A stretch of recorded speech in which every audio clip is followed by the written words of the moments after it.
Poem going to be entitled that, and I was going to start it. I do not celebrate Veterans Day, my morning. And as time progressed and the writing progressed, I actually came at it from a different end, looking at the young people who are being brought into the military system. And I think what you will hear is not so much a bashing of them, but more of a critique in terms of what the system is today. So I think it's going to probably jive well with what the author is talking about. I like to move and I have a big mouth, so lock in and we'll try to do this all night. And tell me, when you kill her, what will it feel like? Will you delight in the touch of your finger against the trigger that dispatches death to one designated discardable due to her presence in an enemy combatant zone? Will you sense the softness of her skin as it's severed by your 762? Or tune yourself to the intonation of her aorta torn asunder, calling into question the caliber of your character as you chamber another round of red, white, and blues for an occupied people to mourn?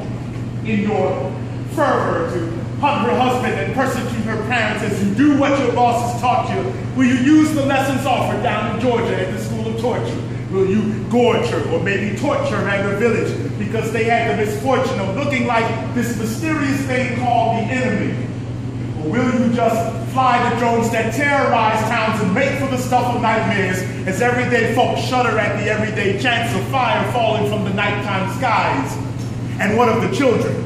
What of their nighttime cries as their terrorized minds try to understand why another friend dies, why they grow up having to hide, when it will all end, when they will be next, when you rape her, what will it sound like? Will the soul-chilling screams of her soul being snatched as your spoils of war stay with you long after your unit has moved on?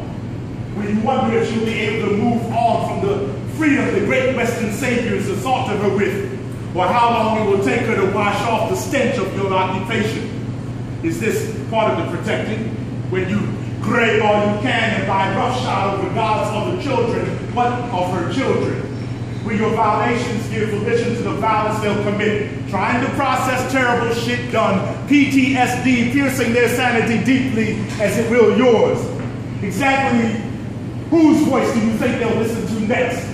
Those that groan in uninvited enjoyment of their mothers and aunts, or those that whisper into their ear that they have nothing left to lose, so they might as well run kilos or strap 20 sticks to themselves and take as many out of this fucked up life with them as they can? You on that shit, ain't you? That drug of patriotism, boosted by lack of opportunity and laced with the lure of adventure, as if you get to enlist in some real-life PlayStation. You feel it's your call of duty to strong-arm countries for your superiors. Sensing something is sour about the situation, still you stick to your Assassin's Creed, only to discover that the medal of your honor is sorely tested by the less than honorable role this country plays on the world stage. Thus, you find yourself in the company of heroes whose actions got staged by the system. You see, this is real life. You don't get any extra lives, just extra lives and extra ties to the gears of war, but this modern warfare can shred your soul into splinter cells, leaving you wondering how you lost your halo as you look back over the marred battlefield your life has become.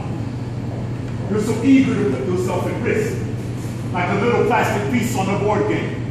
The board's a game for you to tame their market, so they roll the dice with your sacrifice and make sound nice the dicier parts of this life, all so that you can go and make the world safe for democracy, or rather, safe for undemocratic regimes and corporate interests that don't work corporately with the people's interests. This liberation you bring them is paid for with high interest. I'm interested in knowing if any of this caught your interest, or were you uninterested in knowing? Refusing to take a closer look at the ground truth before you hit the ground running.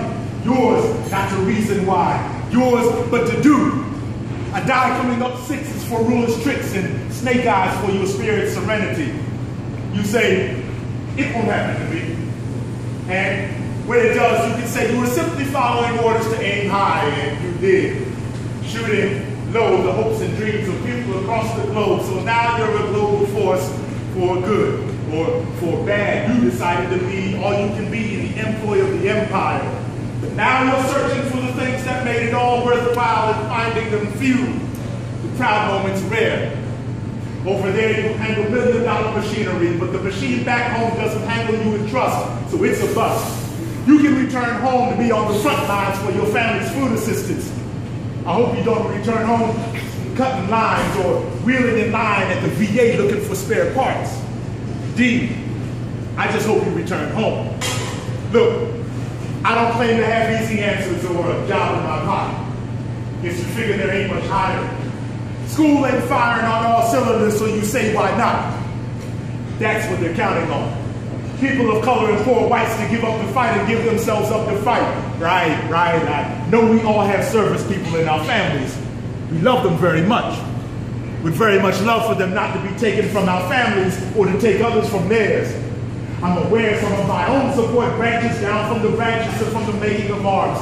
That doesn't mean I can treat this at arm's length. So I'm arming you with ammo to make an informed decision before you choose to be uniformed into uniformity. This military-industrial complex is making life complex. So at the risk of your being vexed, I offer questions you must consider before you consider the taking of others' lives or possibly your own.